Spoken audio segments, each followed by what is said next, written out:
Good morning ધોરણ 9 ના વિદ્યાર્થીઓ ગઈકાલે આપણે જે પ્રમાણે ગણતરી કરી હતી જે પ્રમાણે આપણે પ્રાણીઓને વનસ્પતિઓને જીવજંતુઓ અને સામાજિક પ્રાણીઓ એટલે કે માનવને જે પ્રમાણે વર્ગીકરણ કરેલા વિભાગમાં વહેંચેલા હતા તે જ પ્રમાણે અહીંયા વર્ગીકરણના સમૂહની પદાનું ક્રમિક સંરચના. ક્રમિક સંરચના એટલે શું? તો કે આ નાનો આ મોટો એમને પરંતુ પદ્ધતિસર ગણતરીપૂર્વક એની જાતિ પ્રમાણે એની સંરચના પ્રમાણે એની શરીરની રચના પ્રમાણે એના અણુઓ કયો અંગો કયો કે કોઈ પણ વસ્તુ એ પ્રમાણે આપણને સંપૂર્ણ સચોટ અને બહુ સરળતાથી સમજૂતી આપનાર ત્રણ વૈજ્ઞાનિકો આપણા થાય. 1894 Ernst Haeckel, 1959 Robert Whittaker, 1977 Carl Woese. ત્રણ વૈજ્ઞાનિકોએ નક્કી કર્યું કે સજીવોને 4 વિભાગમાં તો પાંચ વિભાગમાં તો વહેંચી નાખ્યા, પરંતુ એ 5 વિભાગ કયા કયા છે?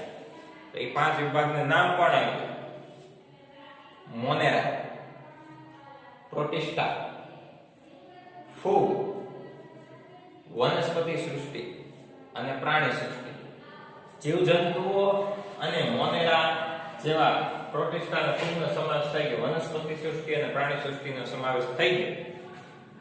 પરંતુ વર્ગીકરણ છતાં પહેલા પ્રાણી સૃષ્ટિ અને વનસ્પતિ સૃષ્ટિમાં માનવ સૃષ્ટિ આવી ગઈ. શું કામ? કારણ કે બંને ત્રણ સૃષ્ટિમાં બહુ ઝાઝો તફાવત છે નહીં.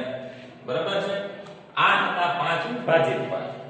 ઈ 5 વિભાજિત ભાગ ઉપરાંત વર્ગીકરણ કરેલું છે કઈ રીતે?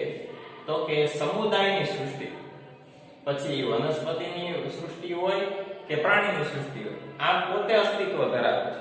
જ્યારે વનસ્પતિ અને સૃષ્ટિમાં પ્રાણી સૃષ્ટિમાં શું છે? આ કેરીનું ઝાડ, આ આંબાનું ઝાડ, આ લીમડાનું, એવી રીતે પહેલા તો વર્ગ. તો 6 માં કેટલા વિદ્યાર્થી છે, 7 માં કેટલા છે, 8 માં કેટલા છે, 9 માં કેટલા છે, એવી રીતના વર્ગ, ગોત્ર, કુળ, પ્રજાતિ અને જાતિ. વર્ગ, ગોત્ર, કુળ, પ્રજાતિ અને જાતિ. આ ભય કેવા? તો કે આવા. આ ભયની અટક શું? તો કે આવી. તો એને શું કે આ ભયનો ગોત્ર શું? તો કે આવા. આ ભયનો કુળ શું? તો કે આવા.